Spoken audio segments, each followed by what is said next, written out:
नमस्कार दोस्तों, मैं डॉक्टर विनीता पांडे एक बार फिर आपके सामने उपस्थित हूँ।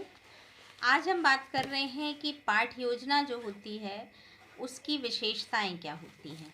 हम पाठ्य योजना किस प्रकार से बनाते हैं और उसकी विशेषताएं कौन कौन सी होती हैं। तो सबसे पहले अगर हम देखते हैं तो हम ये पाते हैं कि बीएड डीएड में आपको पाठ्य योजनाएं बनानी होती हैं और वो किस प्रकार से बनानी होती हैं इसके बारे में मैंने पिछले भी 3 वीडियो बनाए हैं और 4-5 वीडियो पहले भी बनाए थे।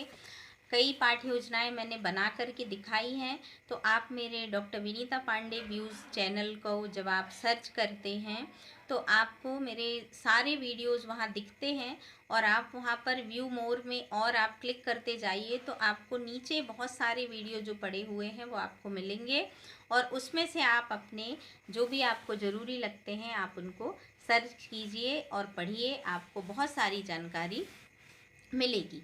तो आइए हम जानते हैं कि पाठ्य योजना की विशेषताएं क्या होती हैं। तो सबसे पहली विशेषता होती है कि गद्य पद्य रचना, कहानी, निबंध, नाटक और पत्र, व्याकरण की पाठ्य योजनाएं जितनी भी होती हैं ये सब अलग अलग होती हैं। तो आपका ये जो है कि विषय और पाठ के अनुरूप ही योजना को बनाना चाहिए। ये सबसे बड़ी विशेषता होती है कि विषय और पाठ के अनुरूप ही आपको पाठ्य योजना बनाना चाहिए। फिर है सहायक उपकरण, सामान्य और विशिष्ट दोनों ही स्पष्ट रूप से अंकित होना चाहिए। जैसे आपने जो यूज़ मटेरियल किया हुआ है तो आपने सहायक सामग्री और आवश्यक सामग्री क्या यूज़ की है ये दोनों मेंशन होना चाहिए। विचार विश्लेषणात्मक, बोधात्मक, पुनरावृत्त्यात्मक आदि प्रश्नों का वर्गीकरण विधिवत किया जाना चाहिए। जैसे आप लेसन प्लान बनाते हैं तो आपके विचार विश्लेषण के प्रश्न हैं तो ये गद्य पद्य कहानी एकांकी निबंध सब में अलग अलग चीज़ें होती हैं। ये मैं बताऊंगी आपको एक एक चीज़ की पाठ्य योजना। तो अगर अभी हम बात कर रहे हैं तो पाठ्य योजना विद्यार्थियों के आर्थिक ज्ञान शिक्षण में किस प्रकार सहायक होती है इसका भी हमें ध्यान देना चाहिए। पाठ्य योजना में विद्यार्थियों के अधिगम का विकास महत्वपूर्ण होना चाहिए कि विद्यार्थी लेसन प्लान से सीखते क्या हैं और इसमें सहयोगी ग्रंथों का उल्लेख भी आवश्यकता के अनुसार किया जाना चाहिए कि आप जब रेफरेंस लेते हैं, जब आपका पूरा बन जाता है लेसन प्लान गृह कार्य तक, इसके बाद आप विशेष और सारांश लिखते हैं और फिर आप संदर्भ सूची लिखते हैं कि आपने किस पुस्तक का यूज़ किया है और कहाँ कहाँ से आपने चीज़ों को कलेक्ट किया है। ये सारी चीज़ें होनी चाहिए और पाठ्य योजना में पाठ की पूरी रूपरेखा होनी चाहिए, लिखित और व्यवस्थित पाठ्य योजना बनी होनी चाहिए और व्याख्या का स्वरूप आपका व्यवस्थित होना चाहिए। कई विद्यार्थी मैं देखती हूँ कि बहुत थोड़ा सा लिख देते हैं और लिख देते हैं कि शिक्षक ने इसको समझाया, शिक्षक द्वारा इसकी व्याख्या की गई। तो ये सही तरीका नहीं है। कई बार शिक्षक भी उसको चेक कर देते हैं पर हमें ऐसा नहीं करना है। अगर मान लीजिए कोई एक कविता का पद है और उसकी व्याख्या करनी है तो आप उसकी पूरी व्याख्या लिखिए, दूसरी वाली व्याख्या को भी कीजिए। अलग अलग व्याख्याएं होंगी, ऐसा नहीं है कि आपने एक कर दिया तो एबो लिख के आप छोड़ देंगे, ऐसा नहीं।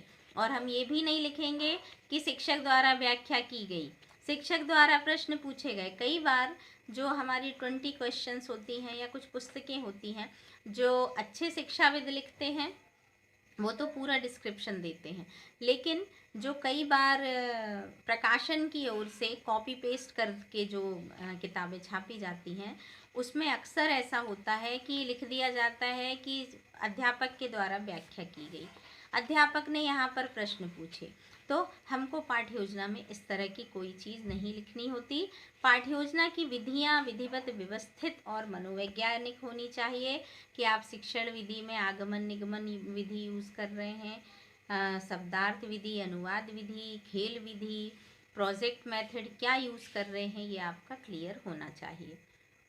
पाठ्य योजना में विषय के संगठन की दृष्टि से सुदृढ़ रखना चाहिए। आपका शीर्षक जो होता है वो बहुत सशक्त होना चाहिए कि आप ऐसे टॉपिक का चयन करें जो आपको, और फाइनल के लिए मैं बात कर रही हूँ क्योंकि बाकी तो आपको सिलेबस के आधार पर ही पढ़ाना पड़ता है। और पाठ्य योजना परिवर्तनशील होना चाहिए, देश काल परिस्थिति के हिसाब से हम उसमें बहुत तरह की के परिवर्तन कर सकें, ये सारी चीज़ें होनी चाहिए। और मेन ये कि अन्य विषयों का ज्ञान भी होना चाहिए पाठ्य योजना में। और पाठ्य योजना में आपके शिक्षण पदों का स्पष्ट उल्लेख होना चाहिए कि आप किस क्रम में किस चीज़ को लेकर के चल रहे हैं। और समय भी स्पष्ट होना चाहिए कि आपका कितने समय में आपने प्रस्तावना के प्रश्न पूछे, कितने समय में प्रस्तुतिकरण किया, किस पद पर आपका कितना समय लगना है, उस आधार पर आप प्रैक्टिस करके जाइए। तो आप अपने जो आपका आवंटित समय होता है कालखंड का, उसमें आप अच्छे से पढ़ा पाते हैं। एक उत्तम पाठ्य योजना में कक्षा क्रियाओं के उल्लेख के साथ साथ इस बात का भी उल्लेख होना चाहिए कि इस पाठ की पूर्ति के लिए विद्यार्थी घर पर क्या करेंगे, और जो सीखा है उसके लिए उनको हमें ज़रूर गृह कार्य का प्रश्न देना चाहिए। कक्षा कार्य और गृह कार्य दोनों देना चाहिए। एक उत्तम पाठ्य योजना की एक ये भी विशेषता होनी चाहिए कि वो शिक्षक और शिक्षार्थी के कार्यों को निश्चित करने के बाद इतनी लचीली हो कि शिक्षक को अपनी परिस्थिति के अनुसार इधर उधर होने की गुंजाइश रहे। उत्तम पाठ्य योजना अध्यापक की सेवक होती है, शासक नहीं होती। ये बहुत बड़ी बात है कि शिक्षक यदि चाहे तो वो किस तरह से अपने प्रश्न को पूछता है, कितनी देर में उसका जो समय का व्यवस्थित क्रम होना चाहिए वो इस प्रकार से होना चाहिए कि मान लो वो पढ़ा रहा है, उस बीच कोई विद्यार्थी आपने बनाए कि आप केवल 5 प्रश्न विद्यार्थी पूछेगा, या बोध प्रश्न के आप 4 या 5 प्रश्न पूछेंगे। लेकिन हो सकता है कक्षा में ऐसा हो कि 8 और 10 बच्चों के मन में सवाल आ रहे हों। तो आपको इस तरह से अपने समय को एडजस्ट करना है कि आप सारे जो आपके 8-10 स्टूडेंट हैं उनका कम समय में जवाब दे पाएँ। तो ये सारी चीज़ें शिक्षक के ऊपर होती है और इसकी गुंजाइश एक अच्छी पाठ्य योजना में होनी चाहिए। और छात्रों के पूर्व ज्ञान, कौशल, रुचि और अभिवृत्ति का का ध्यान रखते हुए पाठ्य योजना बनानी चाहिए। तो आज हमने जाना कि एक उत्तम पाठ्य योजना की विशेषताएं क्या होती हैं, एक अच्छी पाठ्य योजना के गुण कौन कौन से होते हैं। और आशा है ये प्रश्न जरूर आता है तो आप इसके बारे में लिखेंगे, समझेंगे, और ये सारी चीज़ें समझने के बाद ही हम पाठ्य योजना बनाने का जो क्रम है वो प्रारंभ करेंगे। तो आप आशा है कि आप इस चीज़ को पढ़ें, समझें और अपने और भी साथियों को बताएं। आज के लिए बस इतना ही। अगले वीडियो में हम इसके आगे के बारे में बात करेंगे।